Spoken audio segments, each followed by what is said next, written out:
Four comedians are also real good friends, working on jokes, the fun never ends. They're asking each other, is this anything?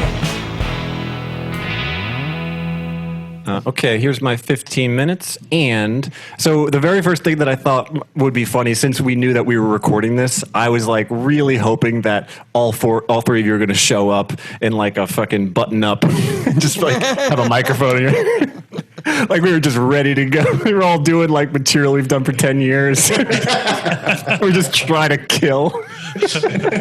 Like, come on, guys. This Comedy Central presents behind me. Here's something I've been working on for. This is your TV spot. Something I wrote yesterday.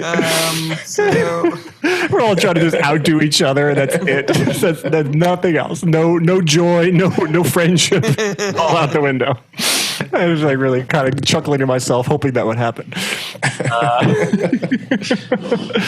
So let's see what else I've got. I'm not a quick technology adopter. I'm not an early adopter of technology personally. And I was kind of wondering, when the wheel was invented, do you ever think that there were any holdouts? That was my thought. That's all I got. I came up with this at one point. I think it was during a show that Anthony and I were on. And I was just wondering, like, someone's got the wheel and then someone's got like a square peg. They're like, I don't know. I'm going to wait and see to see if people really dig this before I go do anything.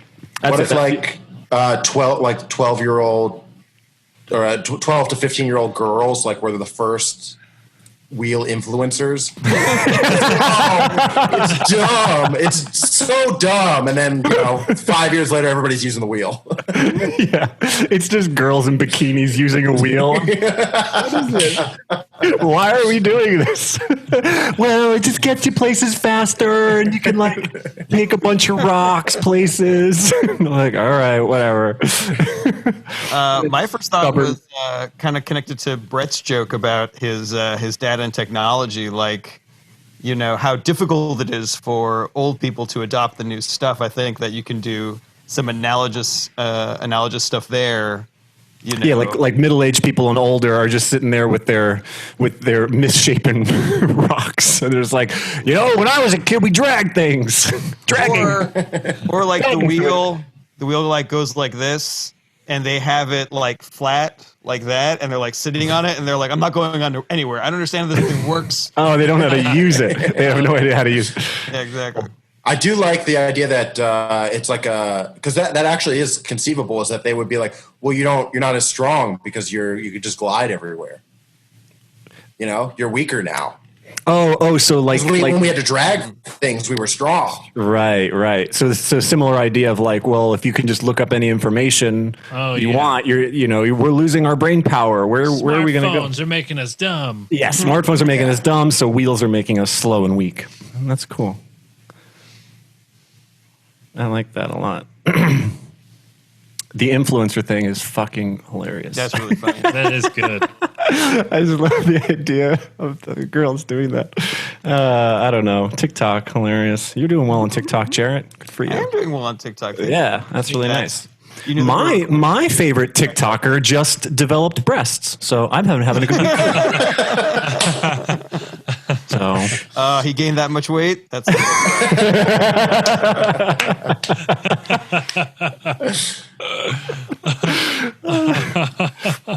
oh god! All right, glad we're recording this. We're moving a mile a minute. Yeah, singing and zanging. Singing and sagging. Oh boy, I didn't order myself as well as I wanted to. Oh, you know what? Okay, I'm going to throw this idea out there because I had this thought a bit, and I never really fleshed it out. Where, okay, so I think that being dumb is still something that we openly and actively are prejudicial against. And we're totally fine with keeping people from going to universities, keep people from getting certain jobs, if they are, in our opinion, stupid or dumb. I don't think maybe that's the right word even, but if you can't do tests, if you can't do math, we can very just across the board be prejudiced against you and nobody gives a shit. Like, that's totally fine. So that's my overarching thought. No joke there yet, really. But a couple of different offshoots of this was, one, I think it's interesting that when you don't do math well, they just fail you. They're just like, you fail. You're bad. You stop. When you're in gym class, though, as long as you participate and you try, they give you 100 and you just move on. They're like, well, yeah, he got he put the hula hoop thing on, he tried, whatever. He's like, yeah, he's 200 pounds. Who cares? But if you can't just show up in math, try, and then you're like, he's trying, he's doing the thing. He showed up, he's participating. Like, we'll pass him. They're just like, no, if you can't do it, you fail. So there was something to that I'm thinking in gym class. Should we just be like, if you don't run the mile in 8 minutes, you fail? I don't know. You have to repeat gym, or you have to go to summer gym, or there's something along those lines. We don't do, but we're totally happy failing people. All right, that was one offshoot. Another offshoot of this was the idea that I thought literacy tests were a weird Jim Crow law because basically we were masking the racism towards black people, the prejudice towards black people, by blatantly showing the prejudice towards illiterate people. That was the one thought that I had that I thought was weird. It's like, oh, if you can't pass a literacy test, then you don't get to vote. And it's like, that's unfair. It's kind of, sort of targeting black people, aren't you? Or, former slaves. And you're like, yeah, but it's very, very directly targeting people who just never learned to read or write. Again, maybe not funny, but those are some of the angles that I've had so far. Are any of those thoughts worth exploring for you guys? I just had an idea for, there's a poll worker in the racist South explaining to somebody that they have to take a literacy test before they can vote. And then an illiterate white person overhears it and just like walks away. Where it's just like, God damn it. And the racist is kind of like, no, you stay. No, that's totally fine.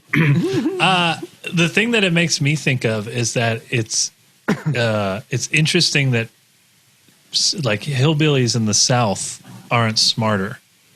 Mm-hmm. based on these laws.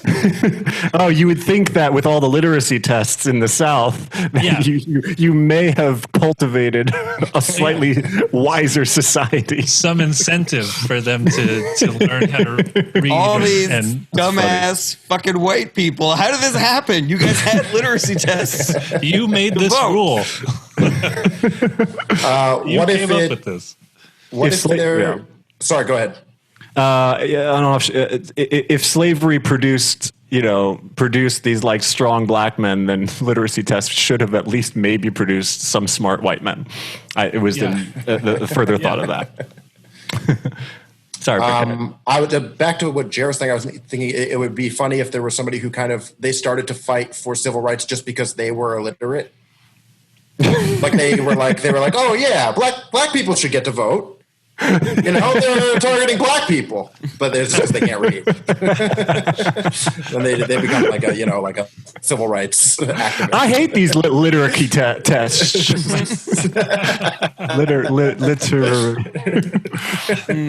I hate these literally tests.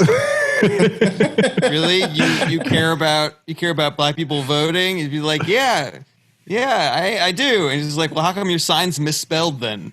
When people were protesting literacy tests, what did those picket signs look like?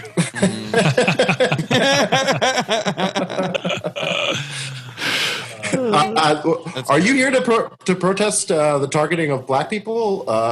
Yes. What does my sign say? We're here. We're here. We can't read. Please tell me what my sign says. That's good. Boy, that's going to be hard to not sound racist for the latter half of that. Yeah, I was just thinking these poor white guys were doing a really great focus group on this racism joke. Well, but you're talking about a time right after slavery. So up until that point, it was illegal for slaves to even know how to read. So immediately following this, it makes sense that. Right. It was not out of the lack of trying or ability. It was literally illegal for them to do so. But then I'm including, and I think you guys were including as well, white allies and advocates for some of them, at least in the picket line, right? So I'm imagining hopefully a mixed cohort.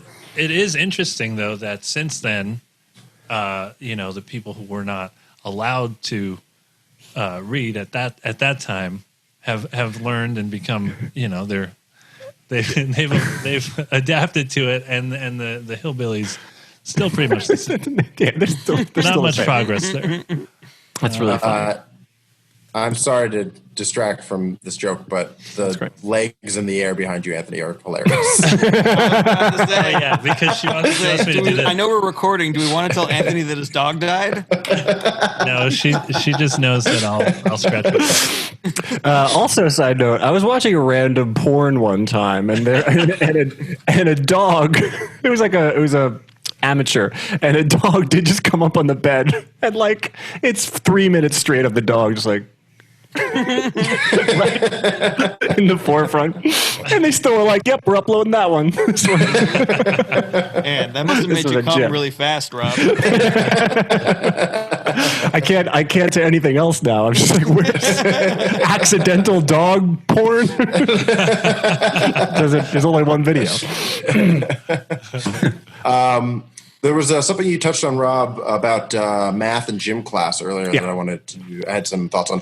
I would say it's actually with math, it's not pass or fail because you do get A's and B's and C's and D's, but it should be because math is binary. It is pass or fail. It's like you either solve the equation correctly or you didn't.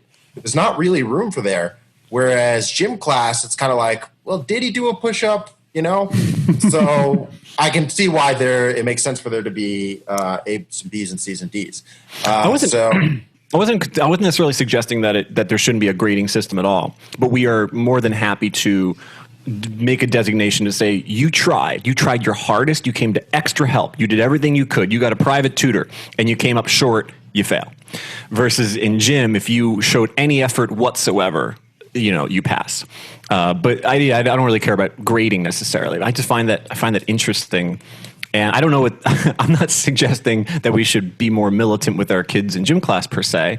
I don't even know if you should be more lenient with kids in math. I actually am leaning towards that. Honestly, it's just like, so what? They're not going to do math. Let them do anything else in the world. There's millions of things you can do. Same deal with the literacy tests. I'm like, I don't care if you can't read. Doesn't mean you can't think. Doesn't mean you can't vote. It doesn't mean you don't have a voice in this world because you can't, decode little scribbly letters and make words of them. So it's like, why are we putting so much value on this thing when we put almost no value, no money towards this other thing? It sounds a little politically diatribe-y right now. So I would argue against that, is that math is it is a currency. It is. I mean, it's very important for you to be good at math. Like if we started just allowing more architects that they were okay at math, then buildings would be falling apart. Right. Yeah, so I will try to figure out the architecture, so to speak, of this joke and see what my point really is before I maybe come back to you guys with it. So last thing I wanted to get to then is... okay, so people used to come up to me as a comic, and I didn't know anything about comics or comedy, and they'd be like, "Hey, you're a comedian. Why don't you tell me a joke? Huh? Make me laugh."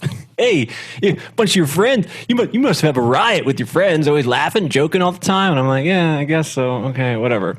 And then over the past 10 years, with the advent of TV shows and movies and documentaries about comics and comedians and comedy in general, it's like everybody knows our shit. And everybody knows that there's just it's a mixed bag, and sometimes it comes from pain, and it's not always just laughs all the time, sad clown type of thing. But now people come up to me and they're like, "Oh, you're a comic? What, are you depressed or something? do you want to kill yourself? Huh? And I'm just like, dude, what happened? Tell me a joke. Can we go back? And that's been my more recent experience. That's all really happened. Trying to make up for the fact that your dad didn't love you? I'm like, do you want to buy a CD? What's going on? So they're getting into my shit more. And I'm just like, just ask me to tell you a joke. I miss those days. I think if you say it exactly how you just said it, but then in response you say, can I tell you a joke? Then it's like a nice reference to the beginning of the statement.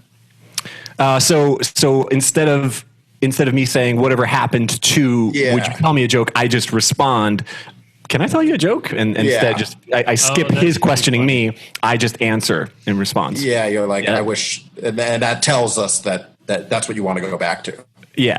As opposed to adding one extra line in there. Okay, cool. I wanted to any other angles? No other angle, but just another variation of the same joke. The oh, you're a comedian, huh? Do you want a hug? Do you want a hug? Huh? Chris, tell me a sob story. Tell me your pain. Instead of tell me a joke, or I could just do other plays off of the common things that you might hear. Tell me a joke. I bet all your friends are miserable, huh? Right? Probably all just cry together. Is that what it is? Have any friends? Anyway, well, that's pretty funny. Can't make a relationship work, huh? Is that right? Yeah? Sorry about your dick. Oh, all right. What? Why are you doing this to me? At some point, are you going to incorporate? Because the other thing that people always say is like people feel like they can come up to you and insult you any way they want, and then if you take it weird, they're like, "What? You're supposed to be a comedian? Don't you have a sense of humor?" Yeah. So I don't know is that going to come in? If I can flip that as well. I don't know yet, but I will. I have to stop myself now because I'm over time. But I will.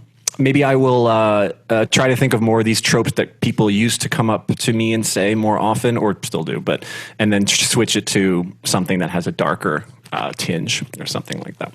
Cool. Thank you guys so much. I appreciate it. Yeah. It would be kind of funny if your response was always dark, no matter what they were saying. Mine to them. Yeah. I don't know. Okay. Thank you guys. Jarrett, who's next on the list? Hey everybody, thank you so much for watching. Don't forget to like, share, comment, and subscribe. Check back for more individual clips and full episodes, or you can listen wherever you enjoy podcasts. If you want to support the show and get early access to new episodes as well as extra fan-only content, go to patreon.com/ITAPod. That's ITAPod as in Is This Anything Podcast. Relevant links in the description. Take care.